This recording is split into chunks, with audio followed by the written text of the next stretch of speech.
আসসালামু আলাইকুম। আপনার মনে কি এই দুশ্চিন্তা এসেছে, বাচ্চাদের মৃত্যুর সময় আসলে কি তাদের খুব বেশি যন্ত্রণা হয়?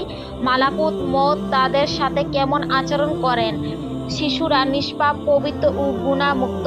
নবজাতক শিশু যখন মারা যায় তখন তার গুনাহের খাতায় কোনো গুনাহ লেখা হয় না। যেহেতু কোনো গুনাহ নেই, তাই মালাকুত মত তাকে কোনো কষ্টও দেন না। মৃত্যুর পর ওই বাচ্চাকে সরাসরি জান্নাতে নেওয়া হয়, যেখানে তারা হযরত ইব্রাহিম আলাইহিস-সালাম ও সারাহ আলাইহিস-সালাম এর তত্ত্বাবধানে থাকবে। কিয়ামত পর্যন্ত সেখানেই থাকবে। যখন কিয়ামত হয়ে যাবে তখন তারা তাদের পিতামাতার কাছে ফেরত আসবে। যদি তাদের পিতামাতা জাহান্নামী হয় তাহলে ওই বাচ্চাগুলো হাসরের ময়দানে তাদের পিতামাতার জন্য সুপারিশ করতে পারবে। ওই বাচ্চাগুলো পিতামাতা ছাড়া জান্নাতে প্রবেশ করতে চাইবে না।